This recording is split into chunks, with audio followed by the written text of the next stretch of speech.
Assalamualaikum warahmatullahi wabarakatuh. Selamat pagi dan agak kareba pemirsa. Senang sekali saya Tisna Aulia kembali menjumpai Anda di program Potere Panggung Obrolan Terkini. Di episode Potere hari ini kita akan membahas terkait dengan pemilu 2024, yang mana kalau kita menghitung hari lagi ini kurang lebih 20 atau 21 hari lagi kita akan menuju di Pesta Demokrasi Februari 2024 mendatang. Dan seperti apa kesiapan Bawaslu dalam mengawal keamanan dan dalam pemilu 2024 ini tanpa adanya kecurangan? Langsung saja kita membahasnya hari ini dalam tema Awas Ada Bawaslu di Pemilu 2024 Aman dan Damai, bersama dengan Bapak Alamsyah dari Koordinator Humas Data dan juga Informasi dari Bawaslu. Assalamualaikum Pak, apa kabar? Selamat pagi Bu Tisna. Baik ya Pak? Alhamdulillah sehat. Baik, ya. Sebelumnya terima kasih Pak Alamsyah sudah meluangkan waktunya untuk hadir bersama kami di sini, tentunya di tengah kesibukan di Bawaslu saat ini yang cukup padat ya Pak. Siap. Baik, Pak Alamsyah, ngomongin tentang pemilu, ini juga Bawaslu sebagai badan yang melakukan pengawasan penyelenggaraan pemilu yang juga dalam fungsinya melakukan penanganan pelanggaran begitu Pak. Mungkin bisa dijelaskan sedikit penanganan apa sih yang dilakukan oleh Bawaslu, dan kemudian apakah dalam hal ini Bawaslu memiliki wewenang untuk melakukan penindakan Pak? Ya, makasih. Tentu kami berterima kasih sekali dengan kita dipanggil hari ini dari pihak INews ya, terutama Ibu Tisna ya. Dan semoga sehat dan sukses selalu ya. Amin. INews TV Makassar. Jadi pada kesempatan ini kami perlu sampaikan bahwa menurut Undang-Undang 7 2017 tentang pemilu, penyelenggara pemilu ini ada 3. Pertama, KPU sendiri sebagai lembaga teknis penyelenggaraan, kemudian Bawaslu sebagai lembaga pengawasan, dan satu lagi DKPP, Dewan Kehormatan Penyelenggara Pemilu, sebagai yang menangani masalah pelanggaran kode etik atau perilaku dari dua penyelenggara ini, KPU dan Bawaslu. Nah, terkait masalah pelanggaran, berdasarkan tentu rujukannya kami di Undang-Undang Pemilu, dan meskipun kita sudah buatkan Perbawaslunya, masalah pelanggaran ini sebenarnya pada kesempatan ini ada berbagai macam. Pertama, pelanggaran administrasi pemilu, kemudian pelanggaran pidana pemilu, pelanggaran kode etik, dan pelanggaran lainnya di luar dari 3 pelanggaran ini yang menjadi kewenangan dari instansi lain atau instansi terkait. Nah, tentu dari semua jenis pelanggaran ini apabila masuk di Bawaslu, kami mengkategorikan 2 sikap di situ. Pertama, bersifat laporan kah atau bersifat temuan. Nah, laporan ini hasil berdasarkan aturan yang ada, bersumber dari luar Bawaslu. Kemudian temuan ini adalah hasil pengawasan aktif kita sebagai Bawaslu terkait pelanggaran-pelanggaran yang ada. Nah, tentu dalam penanganannya, kalau 2 sumber tadi ini tentu kita akan melakukan kajian awal dulu. Setelah kajian awal baru kami bersidang. Nah, tergantung tadi jenisnya itu kita salurkan. Misalnya pelanggaran administrasi itu tentu Bawaslu sendiri yang memeriksa, menyidangkan dan memutuskan. Kalau masalah pelanggaran pidana pemilu, tentu kita dibantu karena kita kan juga ada namanya Sentra Gakumdu, Penegakan Hukum Terpadu, di dalamnya Bawaslu sendiri, kemudian kepolisian dan kejaksaan. Nah, disinilah setelah kita kaji, kemudian kita plenokan, kita apakah unsur pidana pemilunya berdasarkan Undang-Undang Pemilu terpenuhi atau tidak, itu Gakumdu. Kemudian masalah pelanggaran kode etik tentu kita kita kaji juga, dan itu kita teruskan ke DKPP. Baik. Jadi memang ada beberapa pelanggaran-pelanggaran begitu Pak ya, dan penanganannya juga tergantung dari pelanggaran apa yang kemudian terjadi begitu. Untuk saat ini nih Pak, untuk laporan yang masuk saat ini sampai dengan hari ini jumlahnya sudah berapa nih Pak? Sampai sekarang kalau laporan itu 9 laporan, kemudian temuan 24, jadi jumlahnya 33 kalau istilahnya kami hasil pengawasan kami, hasil pengawasan Bawaslu. Dan itu pun juga setelah kami kaji itu sebagian kami limpahkan ke daerah masing-masing karena berdasarkan kewenangan dari wilayah kabupaten kota yang ada di Sulsel. Dari jumlahnya ada 33, temuan ada sebanyak 24 dan laporan ada 9. Ini kalau dikatakan laporan cukup sedikit begitu Pak ya. Ini bisa dikatakan juga partisipasi masyarakat dalam melakukan pelaporan begitu cukup rendah atau bagaimana Pak? Ya. Jadi sebenarnya pengawasan sebenarnya pada dasarnya ada 2 metode pengawasan kita. Pertama pencegahan, kemudian penindakan. Nah, penindakan ini ada 2 lagi, di penanganan pelanggaran dengan penyelesaian sengketa. Sebenarnya indikator pelapor banyak sedikitnya itu sebenarnya tidak mutlak juga dijadikan patokan karena ini kan pemilu ini kan politis. Iya betul. Sehingga tapi ya memang betul dibilang betul Ibu Tisna katakan bahwa sebaiknya pelapornya jangan takut. Ya dengan adanya bukti yang ada ya silakan melapor saja. Tetapi tentu kami juga antisipasi itu, makanya ada formula temuan. Formula temuan ini sebenarnya salah satu menjamin pelapor ini untuk persoalan kerahasiaan identitasnya supaya lebih terang benderang kepastian hukum penyelenggaraan pemilu ini. Jadi memang untuk identitas pelapor begitu sudah terjamin begitu dan tidak perlu takut lagi untuk melaporkan apabila terjadi pelanggaran-pelanggaran. Untuk kemudian masyarakat yang ingin melakukan pelaporan nih Pak, apa sih yang harus dilakukan apabila ada temuan begitu? Minimal pelapor ini sebenarnya itu menyiapkan buktinya. Ya, berdasarkan ya tentu dia tidak lepas dari KUHP yang ada, masalah minimal 2 alat bukti, kemudian uraian singkat TKP-nya dan seterusnya. Itu sebenarnya kalau standarnya sebenarnya ada dari pihak pelapor, kemudian ada dari pihak terlapor, tetapi dengan tadi yang jadi case yang dikatakan Ibu Tisna itu, saya kira cukup alat bukti yang disiapkan. Nanti kami yang kaji dalam bentuk temuan. Baik. Untuk jumlah yang tadi yang terbilang rendah begitu Pak, apakah kemudian Bawaslu juga berperan penting begitu untuk meningkatkan kesadaran masyarakat untuk peduli begitu terhadap pemilu yang minim kecurangan begitu Pak? Ya, itu sejalan sekali dengan Perbawaslu 2. Kami punya Perbawaslu 2 tahun 2002 tentang pengawasan partisipatif. Nah, saya sejalan juga dengan KPU. Kalau KPU itu kan partisipasi pemilih untuk datang memilih supaya tidak golput. Kalau kami itu adalah partisipasi pengawasan. Baik. Jadi kami sangat terbantu dengan adanya ruang begini. Ini juga bahan kami untuk sosialisasikan bahwa jangan takut melapor sekali, jangan takut karena kami juga punya kewajiban untuk meningkatkan partisipasi masyarakat. Baik. Jadi sekali lagi untuk masyarakat jangan takut untuk melakukan pelaporan apabila terjadi pelanggaran ataupun kecurangan. Pemirsa, kita akan melanjutkan obrolan kita terkait dengan pemilu 2024 dan tetaplah bersama kami di Pautere, panggung obrolan terkini.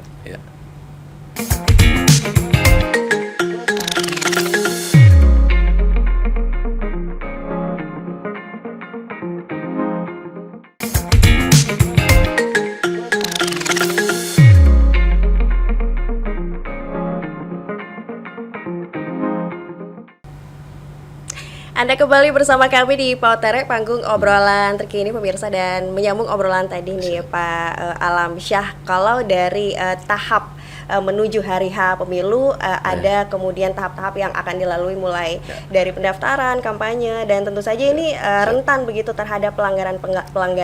Kalau di hari H sendiri nih Pak, potensi-potensi apa saja sih yang kemungkinan terjadi dan seperti apa kesiapan Bawaslu untuk menghadapi potensi-potensi tersebut? Terima kasih Bu Tisna. Kesempatan ini kami sampaikan ya, kami sekarang lagi tentu kita beriringan terus dengan KPU. Sekarang ini ada beberapa tahapan yang jalan. Pertama, tahapan pemintaran data pemilih khusus mendeteksi pemilih DPTB pindah memilih ini lagi kami awasi terus. Kemudian logistik ya. Logistik juga karena ada kaitannya dengan kebutuhan nanti di TPS itu kami awasi terus. Kemudian persoalan perekrutan ini di KPU sudah sementara pembenahan KPPS di kita PTPS karena PTPS ini satu orang per TPS ya dari 26.000 sekian jumlah TPS yang ada di Sulawesi Selatan.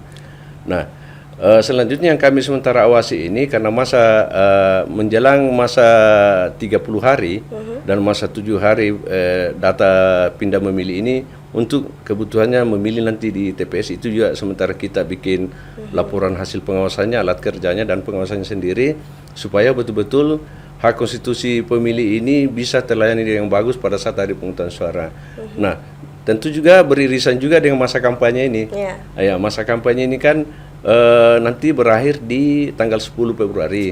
Nah, tanggal 11, tanggal 13 itu karena sesuai aturan 3 hari sebelum hari pemungutan suara, itu masa tenang juga yang kami awasi dan itu mungkin puncaknya rentan money politik. Nah, tentu kami juga punya patroli ya, patroli pengawasan. Kemudian kampanye ini kan secara garis besarnya ada 2, kampanye di dunia nyata ya, yang kita lihat sehari-harinya, kemudian ada juga kampanye dunia maya. Betul. Tentu kami berkoordinasi dengan beberapa lembaga yang terkait dengan kemitraan ini, pengawasan ini, misalnya di KPID, ya KPID Sulsel, kemudian Infocom.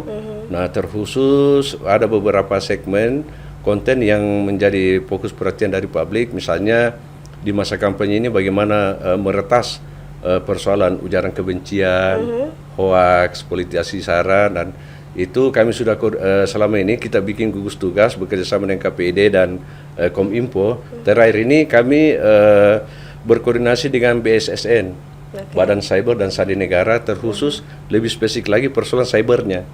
Ya, ini untuk akun-akun atau akun-akun atau pihak tertentu yang berpotensi menyalahgunakan keahliannya di bidang IT, hacker gitu ya, ya anggaplah begitu. Nah, tentu kita ada sedikit persoalan karena di aparat kepolisian pun meskipun punya divisi cybercrime, tentu berkoordinasi juga dengan BSSN terkait unsur teknikalnya ini.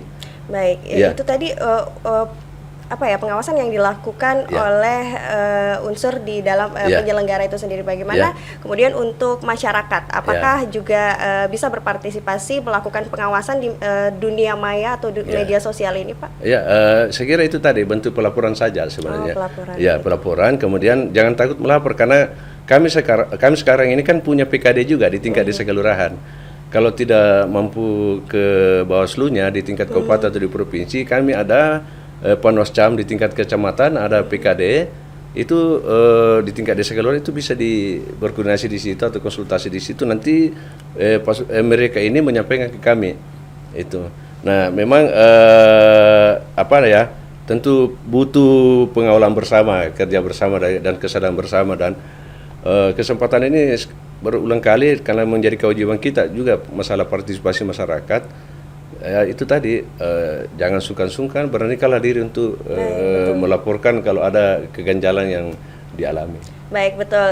Terkait dengan potensi yang terjadi di hari H pemilu nih, Pak, tadi juga sempat dijelaskan di masa tenang juga rentan terjadi. Nah, kalau potensi yang terjadi di hari H, dari yang saya baca juga di media sosial dari Bawaslu Sulsel adalah kemudian pencurian suara. Bagaimana Bawaslu melakukan antisipasi ini, Pak? Ya, memang karena ini kan perilaku pemilih. Orang yang kita hadapi bukan benda mati. Kalau benda mati kan gampang dihitung. Karena apalagi sifatnya politis. Jadi trennya dari pemilu ke pemilu, bahkan dari pilkada ke pilkada, memang yang menjadi perhatian di TPS ini sebenarnya kalau saya dua hal yang perlu diperhatikan di situ. Pertama, potensi pemilih siluman. Kemudian kedua, potensi PSU. Nah, pada kesempatan ini kalau kita mau lebih jelimet sedikit di aturannya, PSU ini kan ada 2 jenis sebenarnya. PSU pemungutan namanya, surat suara itu diulang karena pemungutan, kemudian PSU penghitungan.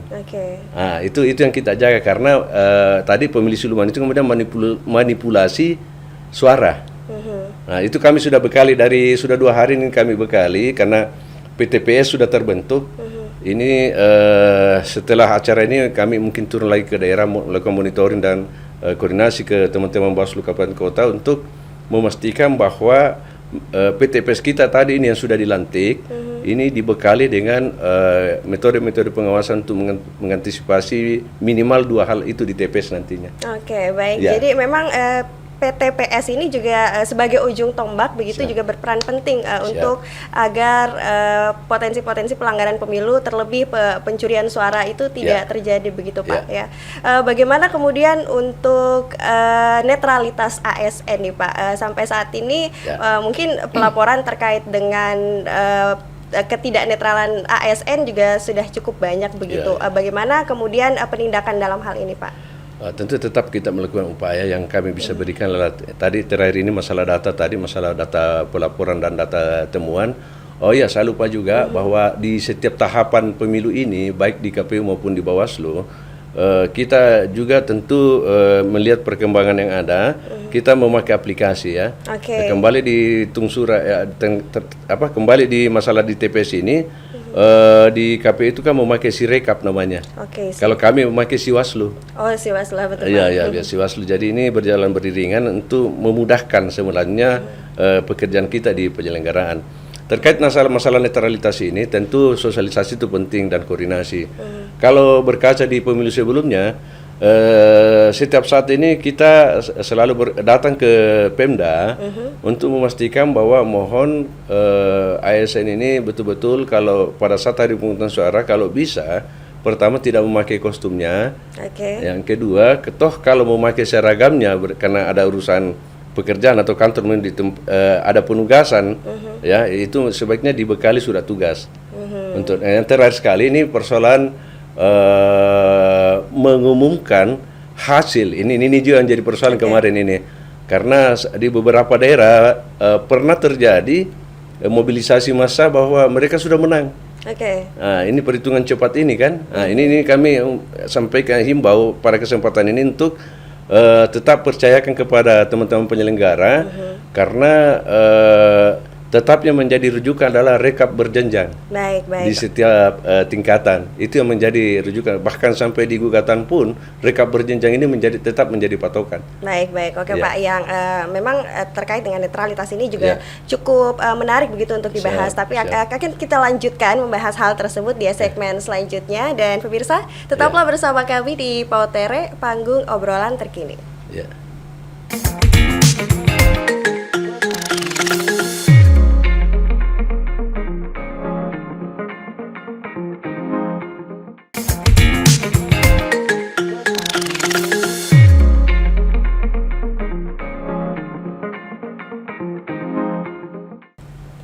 Anda kembali bersama kami di Pautere, panggung obrolan terkini pemirsa, dan masih obrolan seputar pemilu tahun 2024. Nah, Pak Alamsyah, tadi terkait dengan ASN yang tidak netral, kemudian pelanggaran-pelanggaran yang dilakukan ini dilakukan tindakan-tindakan begitu oleh Bawaslu. Bagaimana kemudian untuk paslon yang didukung ataupun mungkin caleg-caleg yang didukung oleh ASN ini, apa kemudian konsekuensi yang akan diterima? Saya kira sebenarnya ini kan terkait hak konstitusi. Persoalan kenetralan ASN ini sebenarnya kan persoalan efek sebenarnya. Tentu pada saat hari pemungutan suara di TPS itu tentu kan semua orang akan berpihak. Cuma pakai asas itu tadi, asas yang sudah lama kita tahu, langsung bebas rahasia dan jurdil itu. Tentu pilihan kita tidak bisa diberitahukan ke siapapun. Nah, itu dari unsur keberpihakannya. Nah, terkait di masa proses menjelang hari H ini, masalah netralitas itu tetap menjadi konsen kita, dan faktanya di Sulawesi Selatan ini sudah beberapa ASN ini kami teruskan ke KSN. KSN karena itu ASN ini kan punya undang-undang tersendiri. Nah, memang salah satu tugas kita di Bawaslu adalah itu tadi bagaimana memastikan bahwa ASN TNI Polri ini netral. Kemudian dari segi money politik ini kita berupaya sebisa mungkin untuk mencegah, karena salah satu tugas juga kita mencegah itu. Untuk beberapa wilayah nih Pak yang sudah dipetakan memang rawan begitu terjadi money politik, apa yang dilakukan oleh Bawaslu untuk mencegah hal tersebut Pak? Memang kalau berdasarkan informasi yang ada 8 daerah ya, kalau tidak salah di Sulsel ini kabupaten, saya tidak usah menyebut kabupatennya, nanti ntar terklaim nanti lagi. Yang jelas kerawanan ini tentu di setiap tahapan yang ada, terutama di persoalan money politik. Sebenarnya memang ada agak berbeda penerapan sanksi antara di Undang-Undang Pemilu ini dengan Undang Pilkada. Kalau di Undang-Undang Pemilu ini lebih banyak ke persoalan dari yang bersangkutan sendiri, peserta pemilunya dengan timnya yang ter-SK-kan. Sementara kalau di Pilkada ini kan memakai istilah barang siapa, artinya siapa saja yang memberi dan menerima kena. Jadi sehingga tren Pilkada itu jauh lebih tinggi tren money politiknya dibanding pemilu sebenarnya. Iya, betul-betul. Ya, karena yang menjadi celah hukum di Undang-Undang Pemilu itu adalah unsur pribadi dari masyarakat itu. Apabila mereka bergerak, itu agak kerepotan kita untuk memberikan sanksi, karena yang diatur dalam Undang-Undang Pemilu ini adalah yang ter-SK-kan, tim kampanye yang ter-SK-kan atau pelaksana kampanye yang ter-SK-kan itu dari peserta pemilu. Baik, selain masa tenang nih yang rentan terhadap money politik, berada di fase sekarang nih Pak, fase kampanye juga tentunya money politik juga kerap kali terjadi. Sampai saat ini apakah ada laporan begitu terkait dengan money politik di masa kampanye? Ya, masalah money politik ini lebih banyak di daerah, kabupaten kota. Karena kalau sedikit lebih masuk ke normalnya di Undang-Undang Pemilu ini, tetap kita memakai rujukan pasal 278, 284 dan 286 di Undang-Undang Pemilu. Nah, di situ ada istilah materi lainnya. Nah, ini yang menjadi kontrol karena materi lainnya itu juga dibolehkan di dalam pasal 286 itu. Tetapi tentu kita kedepankan bagaimana unsur money politik ini tidak terjadi. Nah, money politik ini kan bisa berupa barang, ya, bisa berupa jasa, bisa langsung atau tidak langsung, dan yang semuanya bisa dinilai dengan uang. Oke, tapi kan tadi bahwa Bapak mengatakan bahwa tidak apa-apa begitu. Bagaimana kemudian kriteria pelanggaran money politik yang akan mendapatkan sanksi, Pak? Sanksinya nanti itu tentu berdasarkan pidana pemilunya, ketentuan pidana pemilunya di Undang-Undang Pemilu. Nah, nanti jadi laporan tadi ini, kalau masyarakat kita tadi misalnya mencurigai atau mau melaporkan, tentu kami memakai dasar ketentuan pidana pemilu itu, dan silakan dilaporkan, tidak ada masalah. Oke, baik. Kita tahu nih Pak bahwa money politik ini kan sepertinya sudah menjadi budaya di Indonesia. Kalau Bapak sendiri melihat sebenarnya ini apa sih Pak yang menyebabkan money politik ini sepertinya tidak putus-putus begitu rantai kasusnya Pak? Sebenarnya kalau di aturan, kenapa potensi itu ada dua hal sebenarnya. Pertama, memakai pola itu untuk masyarakat tidak memilih. Yang kedua, memakai pola itu untuk masyarakat memilih. Nah, kalau kondisi sosial kita sekarang kan ya memang mungkin karena faktor keadaan sekarang ini, karena kebutuhan sama kebutuhan hidup juga betul. Jadi terutama masyarakat kita yang masih di beberapa tempat tertentu yang masih kebutuhan ekonominya masih terbatas, pendidikan terbatas dan seterusnya, memang itu menjadi fokus kita untuk disosialisasikan, dan kami sudah tugaskan sebenarnya teman-teman di Panwascam termasuk di PKD untuk mendeteksi ya, terutama di Kota Makassar ini, untuk jangan bosan-bosan untuk mengedukasi, mensosialisasikan terkait bahayanya money politik ini. Ini kami ada konten kemarin ya, ada konten jangkit tergoda. Jangkit tergoda. Bagaimana itu Pak konten yang dimaksud? Sederhana sebenarnya begini, bahwa ketika bahasa isi konten yang menarik di situ adalah kalau kita mau kalkulasi kebutuhan kita dengan nilai uang misalnya minimal 500.000 itu, bayangkan 500.000 itu dibagi 5 tahun. 5 tahun ke depan, 5 tahun ke depan, berapa jika sangat kita dapat? Sangat sedikit jumlahnya ya Pak. Dibanding, nah kemudian kedua, peserta ini yang pemilu ini yang sudah terpilih kan sederhana ngomongnya. Saya kan sudah mewakili aspirasi Anda sebelum saya terpilih. Selebihnya itu saya punya urusan. Iya, betul. Oke, dari semua pelanggaran yang ada nih Pak, apa kemudian kriteria yang berujung pada diskualifikasi peserta pemilu? Ya itu apabila terbukti tentu terbukti money politik. Kemudian di masa kampanye ini yang menjadi perhatian mudah-mudahan tidak terjadi ya, karena meskipun 2019 kemarin Sulsel dianggap merah, tetapi alhamdulillah berlangsung aman. Kita harapkan juga kondusif juga situasi ini di Sulsel, terutama di 2024, karena apabila terjadi di masa kampanye kerusuhan atau mengganggu ketertiban, tentu kegiatan kampanye itu wajib kami hentikan. Oke. Iya, siap. Baik Pak, kan beberapa media juga saya baca begitu, Bawaslu juga sudah menetapkan, memetakan begitu daerah-daerah yang kemungkinan rentan pelanggaran-pelanggaran potensi pemilu. Apa sih kemudian kriteria yang dinilai oleh Bawaslu sendiri sehingga daerah-daerah ini ditetapkan sebagai daerah rawan, Pak? Tentu yang punya rekam jejak. Pertama, rekam jejak pelanggaran paling banyak, kemudian stabilitas ketertiban dan keamanan paling banyak, termasuk partisipasi masyarakatnya yang rendah. Itu salah beberapa indikasinya itu.